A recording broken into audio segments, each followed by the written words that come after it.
Okay, so here is the last part of chapter 29.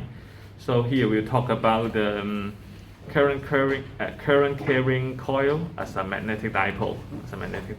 So you can see this is a magnetic bar. It is actually equivalent to a current carrying coil. And yeah, no matter for this magnetic bar only or this coil only with the current, then it will generate the magnetic field lines like this in the green color. So it says the magnetic field produced by a current carrying coil, which is a magnetic dipole, So in chapter 22 to chapter 22, I think we have already introduced the electric dipole. So actually the electric field lines and the magnetic field lines have the same topology. So actually you can also see the equation are quite similar. So at point P located at a distance. So this is a magnetic dipole. And then here we also consider the B field on this axis. So here this is a circle. So we can have this center, and then we draw a line perpendicular to this circle. So this is the central axis of this magnetic dipole. And then the magnetic field is given by this expression, mu naught, the permeability constant, over 2 pi, and then this is mu, the magnetic dipole. And if you still remember, mu is NIA.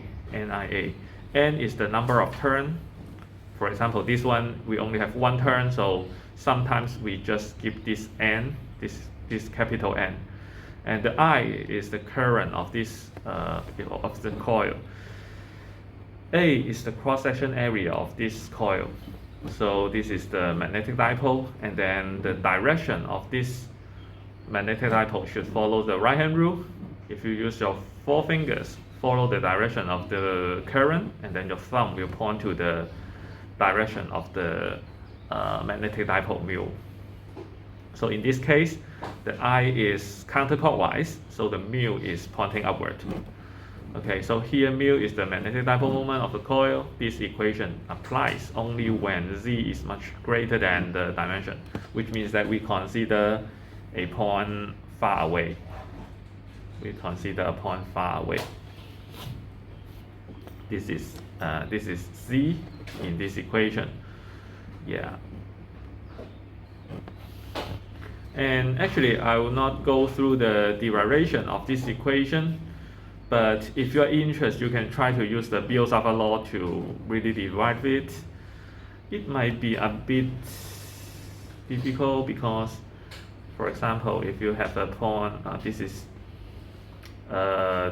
ds, and then the point we concern, this one is z, and then this one is r. So then you can use the Biot-Savart law, like dB is mu 0 over 4 pi, and then I times ds cross r. This is r, and then over r hat. So the r hat over r square. Then you can try to, then of course this cross will becomes ds cosine of sine of theta, ds sine of theta, because r hat is a unit vector, so the magnitude of it should be 1, so we only have a ds times sine of theta, but you need to consider the direction. So actually some of the component will cancel, so the derivation might be a bit difficult, but if you're interested, you can try. So we only want to show that here the magnetic field generated by the magnetic dipole is like this, and then in chapter 22, we have a similar expression like this: 1 over 4 pi epsilon naught 2p over z cubed C cube. Or you can here just write it as a B equals mu naught over 4 pi and then 2 times mu over C cube. So as I mentioned, this is the duality between the electric field and the magnetic field. You can just change epsilon naught to be 1 over mu naught, so it becomes this one. So this epsilon naught in the denominator will goes to mu naught in the numerator, and then also we change, sometimes we change E to B, so we have B on the left side, we have E on the left side for this one. And also we need to change this one, the magnetic dipole, the electric dipole to be the magnetic dipole. So then we have a 2 mu here, 2p here, and then C cube in the denominator. So this is a duality between the E field and B field generated by the electric dipole or the magnetic dipole.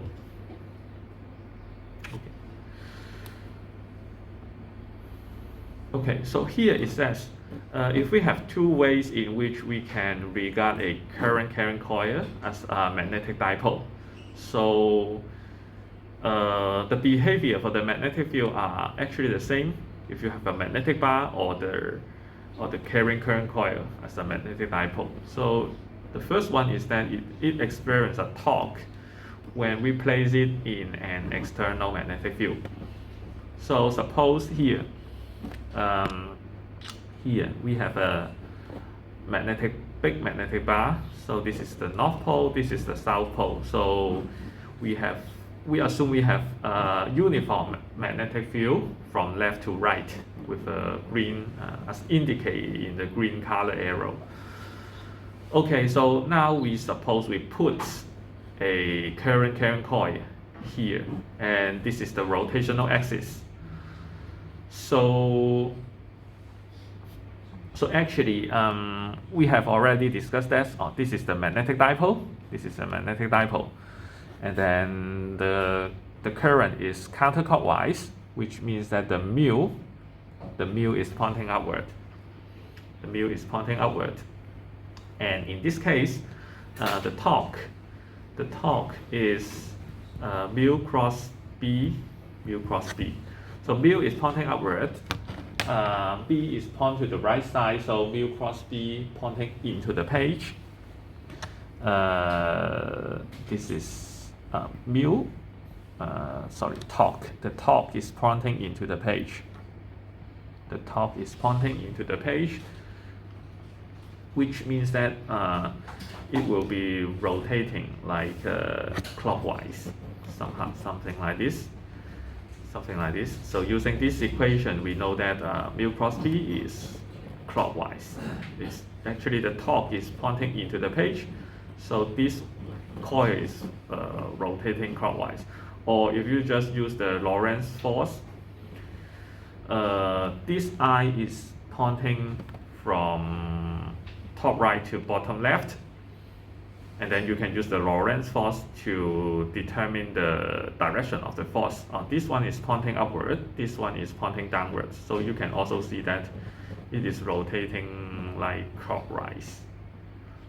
And this is mu cross B, so we have B here. This mu is NIA. So with the cross, we have the sign of theta here. And the second one is that it generates its own intrinsic magnetic field given for distant point along its axis. So this one itself will generate the magnetic field or the B field lines, something which is actually the same as the magnetic bar. So we will say this one is equivalent to this one. The magnetic bar is equivalent to the current carrying coil. Yeah, so here we still talk about the derivation of this one. Yeah, so actually here you can see the total magnetic field generated by this coil. You can just, this is just the cross-section area, because it is like this is a current carrying coil, and then you generate the magnetic field on the z-axis. the distance is z here. So here is just a cross section. So you can well, so you can just although this is a rectangle, but just assume this is a circle. So you see it like this. So you only see a line for this coil. And here we also assume that this ds is pointing out of the page. This is pointing into the page. This is pointing into the page. So just somehow follow this direction. Okay, so here, using the Biot-Savart law or law of Biot-Savart, we have this expression. We have this expression, and of course, it includes the term ds cross our head. Our head is in this direction, ds pointing out of the page. So you can use the right-hand rule to determine the direction of the dB generated by this small segment, ds pointing out of the page, cross to R. So dB point to the top left. And then you can simply imagine that this is ds prime. This is ds prime. Okay, so the dB prime generated by this small segment will be symmetric to this one. And then let's see the direction. So we should check ds prime cross our head. So in this case, our head points to this direction. So in this case, ds cross out point to this line. So we have dB prime points to the top right, which means that the perpendicular component will cancel each other. So we only need to consider dB parallel like this. So dB parallel, this is alpha. This is also alpha. So we can see that from here to here, we have I and then ds cross out. So the magnitude of this R head is 1, and then we have cosine of alpha, which is this one. This one divided by this one is cosine alpha. So we have I cosine alpha ds and then R squared like this. I putting in the front. So now we should eliminate the R because we should integrate for the ds. And then we should express all the variable in some known value like capital R, small c, like that. So here, using the Pythagorean theorem, we know that R is square root of a z squared plus capital R squared, like this. And then for cosine alpha is this one, capital R divided by small r. So small r is also this square root valued. And then we can just plug in this one into here and also this one into here. So so we have this one is nothing but this term, and then cosine alpha, we have r in the denominator, and then we also have ds, and then the other stuff, r square is this square, so we take away the square root. And then for the cosine alpha, we also have another r, which means that we altogether have this term. And finally, we try to integrate over ds, which is the whole square. So all the other value is not related to ds, so we just put all those terms outside the integration sign. We just integrate ds. So this one is nothing but 2 pi capital R. Okay, so this is 2 pi capital R, and so we can plug it here, and then we can find mu 0I, and then 2 pi and this 4 pi is party cancel, so we have C2 here, and then this is R, this is another R, so we altogether have R squared in the numerator.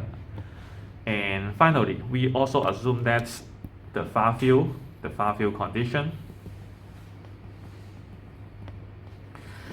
So which means that C is much larger than capital R, so we just ignore this term here. So C squared to the 3/2 power is C yes, z cube. So we have z cube here, and then yeah. Actually, we cancel the pi, but we need to multiply them in both the numerator and the denominator, because we want to construct the term A, the cross-section area. Because this is a circle, the cross-section area is pi r squared. So here we have r squared, so we need to multiply pi here to make it like the A. And then, so finally we get mu 0 IA, and then this is 2 pi z cube. And here we only assume this is one turn coil, so IA is the mu, so we have a mu 0 times mu, this is magnetic dipole moment, this is permeability constant. So with this 0, they are quite different. Okay, this is 2 pi z cube, so this is what we get here. Okay, the magnetic dipole, the magnetic field generated by the magnetic dipole moment. Okay, so this is supposed the last part for the chapter 29. And yeah, here we have 2 additional examples. So here it says 2 circular arcs have radii A and B. A is 13.5 centimeter, B is 10.7 centimeter. Subtend angle theta 74 degree. Current current I equals 0.411A, and share the same center of curvature P. What are the magnitude direction of the net B field at point P? Okay, so here is a very simple question. So actually, this is a this is a 2 circular arc. So we can consider it one by one. So for this part, 1, 2, 3, 4. So for part 1, we can see that ds is pointing to the top left. And in that case, R is pointing this way. So we can quickly see that for part 1, ds cross R hat should be 0. Because they are facing the opposite side. So we have a sine of 180 degree, which is 0. So we can quickly see that the B field generated by this segment is 0. And similarly for part 3, theta equals 180 degree. So we have a B, let's say B1 to be 0. And then similarly for the part 3, ds cross R hat. ds pointing to this side, and then also R hat also point to the same direction. So which is a 0 vector. Here we have theta equals 0 degree. So we have B3 equals 0. So now we consider part 2 and part 4. And yeah, actually you can imagine this one will generate a larger magnetic field. So we try to see B, the overall B, maybe just the magnitude, will be B4 minus B2.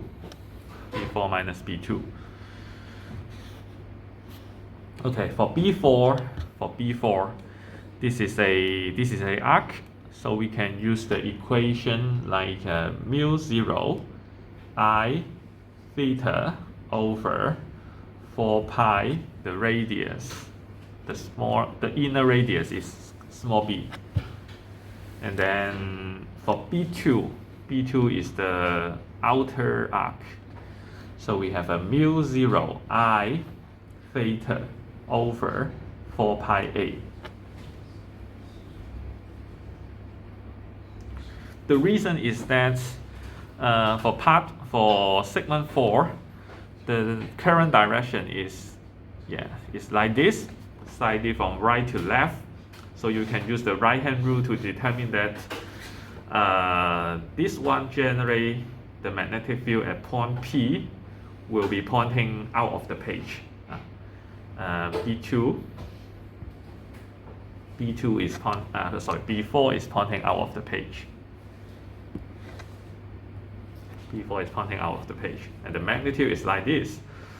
And then for B2, which is this one, the current is from left to right, So you can use the right hand rule to see that the magnetic field generated at point P is pointing into the page. Okay, so B2 is pointing into the page, and this is the magnitude of B2. So as B is smaller than A, so this term is larger than that term. So we can quickly see that, so we can quickly see that the direction should be the same as B4 for the total B. And actually we can just factor out the common factor like this, 1 over A, like this, mu 0 I theta over 4 pi times 1 over B minus 1 over A. And then we can plug in the numbers. Mu 0 is 4 pi times 10 to minus 7, so like this. And then I is this 0.411. And then theta is 74 degree. And actually we should use radian. So we should convert this 74.0 degree into radian. So we divide it by 180 degree times pi. And then we can just plug in B and A. So we have 1 over B is 10.7 centimeters, so 0.107 minus 0.135. Okay, so it is 1.02 times 10 to minus 7 Tesla. Okay, and then this is part A, which is the magnitude, and then for part B, the direction, as I mentioned, should be for the direction of B4, which is out of the page.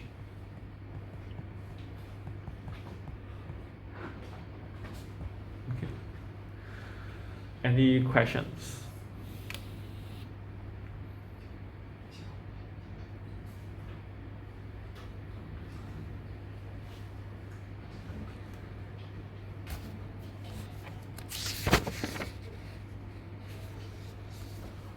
Okay, so no. And then we can have another additional example to finish off this chapter. So it says a long circular pipe with outside radius capital R 2.6 centimeter carry a uniform distribution, uniformly distributed current I, which is actually this pipe. Okay, I equals 8 milliamp into the page, so it draw the cross here, and then a wire once parallel to the pipe at the distance of 3R from the center to center, which is this wire. Okay, so it asks find the magnitude and direction of the current in the wire such that the net magnetic field at point P, this is the point P, has the same magnitude as the net magnetic field at the center of the pipe. So this is the center of the pipe. But it's in the opposite direction. Okay, so here we try to find BC first. BC will be part of the B field generated by this one. No, actually, when we consider this pipe, generate the B field at point C will be nothing. Uh, yeah, because you can just simply apply the Ampere's law. If you define a Ampere's loop smaller than this one, then actually there will be no there will be no enclosed current inside this current loop, inside this Ampere loop. So if you just make this Ampere loop smaller and smaller, then there will be no length for this. So the pipe will generate no magnetic field here. Or you can imagine, you can just separate into this is ds, this is another ds, and then you use the Biot-Savart law to determine the magnetic field at point C, and then you'll find it will cancel each other. So the only things contribute B field at point C is this wire. So so it will be mu 0 IW. We assume this one to be IW. It does not draw the direction yet, but we can actually assume it to be I'm not sure. So just let it to be IW. I'll let you know the direction later on.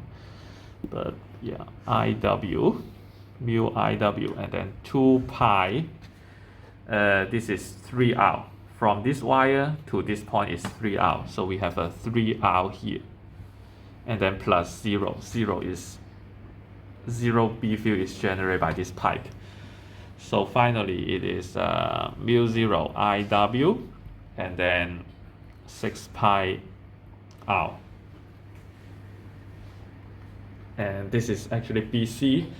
And then for BP will be part of it is generated by this pipe and part of it is generated by this wire.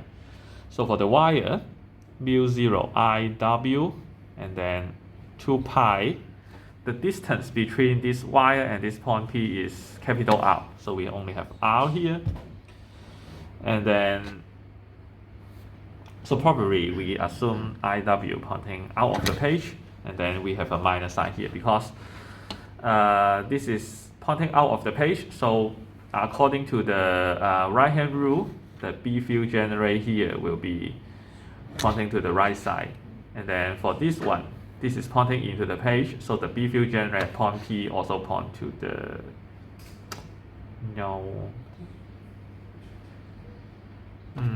not this case.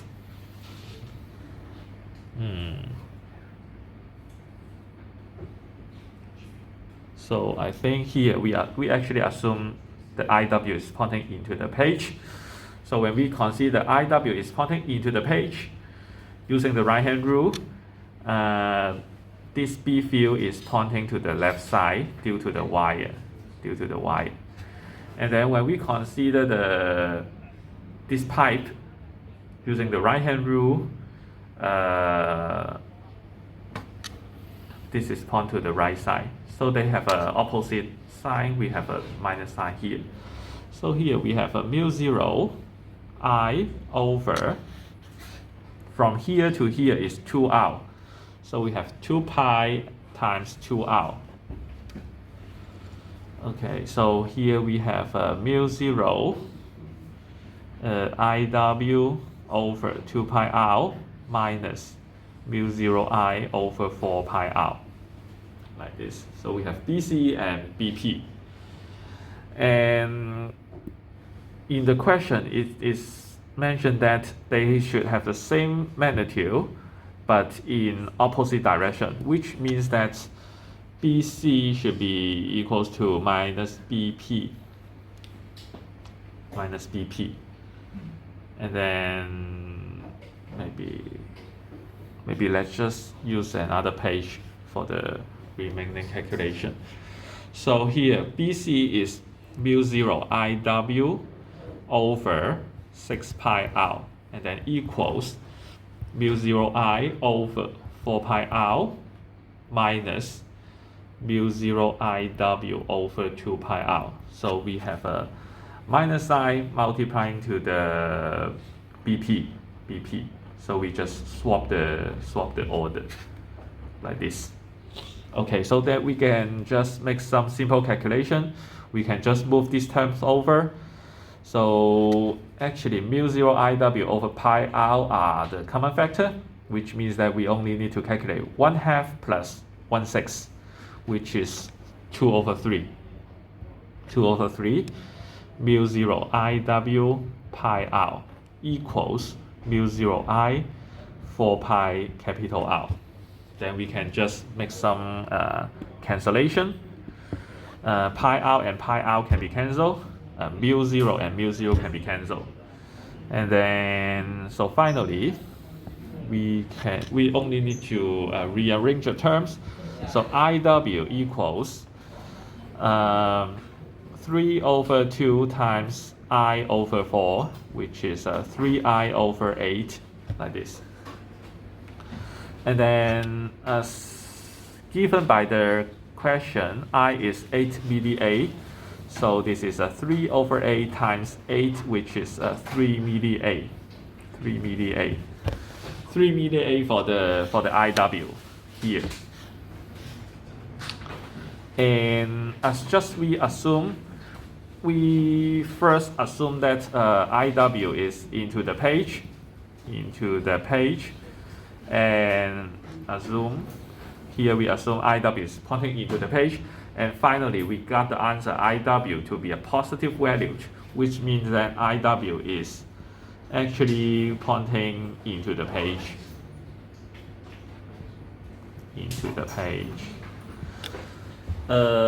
If you just assume IW is pointing out of the page, then finally you will get IW to be a negative value.